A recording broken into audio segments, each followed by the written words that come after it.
Hello and welcome to Hank Games Without Hank. We are the Swindon Town Swoodilypoopers, and we have an opportunity to go to the top of the N-Power Championship if we win today's game. I have been listening to you about your suggestions. I have changed the formation of the team. We are now playing a 4-3-3. That means that we are playing three forwards, John Green, and today, voluptuous Pericard. And only three guys in midfield. In the back, we've got one-size-fits-all, our stalwart, as well as Ginger Rampage. Chris Mumple is our referee today, and if we win this game, we have a very good chance of going to the top of the league in Power Championship. There's John Green, nay Bennett. I'm very excited about this game, and because I've got a new lineup. Also, there is news, which is that in goal today, not Fat Lucas, but instead P. Smith. What is P. Smith's first name? I don't know. You tell me. I'm going to tell you a little bit about Fat Lucas and then also a little bit about audiobook narration, something I now know the secrets of. So Fat Lucas actually came to me before today's game, and he asked to be benched. He said that he wanted Smith to have a chance in goal. Smith's a young guy. Fat Lucas is 36 years old, and Fat Lucas understands that he is coming to the end of his career, and he said that Smith is a great keeper and deserves an opportunity to see if he can be the Swoodilypoopers keeper of the future. He probably can't be because his overall skill level is only 59, and if we're going to the Premier League, we're going to need something a little bit better than that. But I thought that was really classy of Fat Lucas, and oh, look at that beautiful mustache. And it represents a big part of his maturation. So I think a lot of what maybe I was reading as Fat Lucas being, just like losing quality and not being attentive, it was really about something else, as it often is in these situations. And I think what it was really about is Fat Lucas understanding that, careers in the football game don't last forever. And why is Ball John Green way back there? Oh, that's Rampage. Just kidding. That's Rampage. There. Oh, I should have hit Y. I apologize to my fans and my family for the shame that I have caused them. Someone in a recent comment said, I keep saying the fault does not lie with the players, the fault lies with me, the manager. And someone commented, the fault in our Johns. So anyway, that's the news on Fat Lucas. He will still be a member of the Swoodilypoopers, and what my thought about him long term is that hopefully he'll be interested in becoming kind of a player coach type of role. I think that would be a really exciting opportunity for Fat Lucas, and I think it would suit his real talents. I mean, look, he's not obviously a physically talented goalkeeper. He's a big man. But what he does have is just tremendous intelligence about the game, and that's why you don't see him make a lot of catches, because his talents aren't physical, his talents are mental, but you always see him get in front of the ball. So I'm thinking that he would make a great keeper coach, potentially for Smith or for whoever is going to be our keeper next season, and we'll have to kind of wait and see who that's going to be. Oh, voluptuous Pericard trying his best to take care of the Swoodilypoopers. There's Leroy Williamson. He scores occasionally. Voluptuous Pericard to John Green. Oh, not the best work I've ever seen from the boys. I got to say, I'm not convinced on this 4-3-3 yet, but we'll see. I feel like Bald John Green's not in the game at all, but maybe that's just because I'm bringing it up the wrong side. I don't really know how this works. I just feel a little exposed at the back.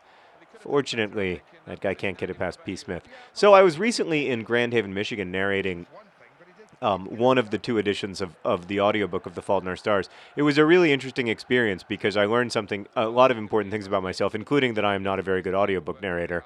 Oh, good job, Smith. I wanted to narrate. I've wanted to narrate all of my audiobooks just because I know that there's a lot of support in Nerdfighteria for that, and like that it would make you guys happy. This one is a little bit of a weird situation though, because of course it's narrated by a girl. There's Bald John Green.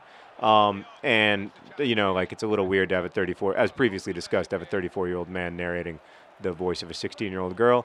I dealt with that by just, wide of the net. Was that Perry Perry? It smelled like him, but I didn't catch it. I don't even know if Perry Perry's in today. Perry Perry's been complaining to me on Twitter that he doesn't play enough, and that when he does play, I compare him to a platypus. But to be fair, I compare him to the best platypus in the world, Perry the Platypus.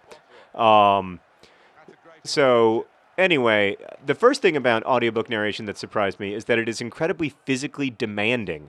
You have to sit the same distance from the microphone for like 8 hours at a time, and it makes your back hurt and your head hurt, and it's just really difficult. Like I was amazed by how physically difficult it is. Uh, oh, oh, that's John Green to John Green, and they just can't finish. That's what I like to see, though. I like to see a nice through ball from Bald John Green, if you catch my drift. I didn't have a drift there. Um, so that was the first thing that I learned. The second thing that I learned was that it's really hard to you're in a room alone, but there's this producer guy listening to you. In my case, the producer guy was named Chris. Oh my God, it's halftime and we still haven't scored. I don't know about this 4-3-3, guys. It's not work. Maybe I just need to learn it. I'm gonna try it for the rest of the game. But if we don't win this game and we don't go to the top of the N-Power Championship, I am frankly going to hold the supporters responsible because I am playing the same crappy football I always play. So it can't be my fault. I'm playing with the exact same lack of quality as usual. The thing that I learned is that the producer of this audio is like the most important person in the room because he is constantly telling you if you sound like you're crazy or if you sound funny, if you like hit a joke or don't hit it. And I was really lucky that the producer, this guy Chris, was like the funniest guy I've ever met in my life. Everything that he said was outrageously, and I was told this in advance. Someone was like, he's going to be the funniest person you've ever met. And I was like, yeah, whatever. I know a lot of really funny people. But he was possibly the funniest. Oh, voluptuous Pericard, almost with a heroic goal. And Leroy Williamson couldn't get a hold of the ball. Leroy Williamson, he only scores occasionally. It's frustrating. I wish he would score more often because he is the source of my favorite song of the Swoodilypoopers. Man, we are not playing to win this game. So I hope I did an okay job. I didn't do any voices or anything because I felt like the only thing worse than me reading like a series of observations from a 16-year-old girl would be me reading a series of observations in a 16-year-old girl in like a weird falsetto voice, like, and he was so handsome and I liked him so much. Like that would have been much worse than just like the deep baritone, like, what? He's sexy. I can't help myself. Which is what I went with. So yeah, someone's going to like take that audio out of context and ruin my career. It occurred to me that like even though The Fault in Our Stars is mostly, it's not like, it's a funny book, but like, obviously it's about serious stuff. That like someone was going to take like, make an MP3 of all the most embarrassing quotations, the quotations that are embarrassing to read as a man, I mean, and like turn them into like a best of humiliating John audio MP3. Look at other John Green. He is such a class act. Other John Green with a runaway goal. He is an airplane, and now he is landing. I love it. Beautiful goal. Beautiful goal. And there's his husband. Psyched for him. But that goal was all other John Green. There's been a lot of talk in the Swoodilypooper supporter community that other John Green does not get the adulation he deserves because presumably he doesn't have the beautiful mustache and bald head of his compatriot. We all know that while Bald John Green is the face of the program, other John Green is the best player on the Swoodilypoopers. He scored the most goals. He's also scored the most goals per game. And without him, there is no question that we would not even be near the top of the N-Power Championship. So, full credit. Look at that great tackle from Rampage. We need a song about Rampage. A song about Ginger Rampage. I'll let you guys work on that. And we also need to start singing for people when they do great things other than scoring. My problem is that other John Green feels a little isolated in this 4-3-3, if you know what I mean. I mean, does that sound crazy? I don't know. It's a feeling that I'm getting. And then, Voluptuous Pericard is way out wide. And the truth is, for better or worse, the Swoodilypoopers tend to run up the middle. I don't know. I'm gonna need your advice on this, guys. Uh-oh. Oh, Leroy Williamson had a ton of possession. I tried to set it up too hard, I think. I was too enthusiastic about the idea of Leroy Williamson scoring a goal. I believed in it too much. There we go. Leroy Williamson, breakaway. No! Oh, he can't finish! Oh, he's a terrible finisher. Oh, other John Green puts that in the back of the net 10 times out of 10. 83rd minute, Leroy Williamson, with what has to be called the opportunity of a lifetime, fails to finish. So I'm not sold on this 4-3-3. I'm interested to hear your responses to it. Just as a visual, have you enjoyed watching this game more or less than other games? And then also whether you think that I can make it work for me eventually. I will say this. It's a beautiful thing when other John Green fails to pass the... we're not playing well. But then again, I never play well, so that can't be the problem. Don't tell me that's a foul. That's just two men who enjoy some physical contact here and there. I don't think that's Steven Gerrard, but if it is, I apologize for fouling you, sir. You're a hero and a gentleman. But they made your face look weird.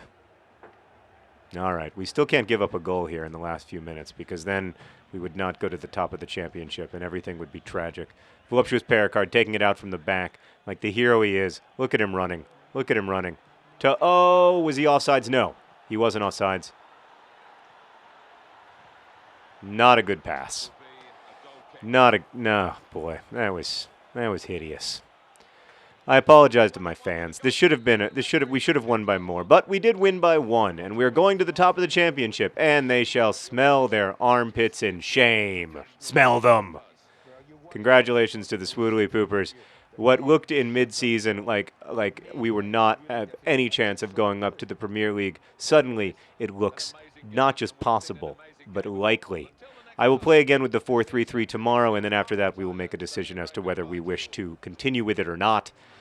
Thank you for watching Hank Games, and as always, best wishes.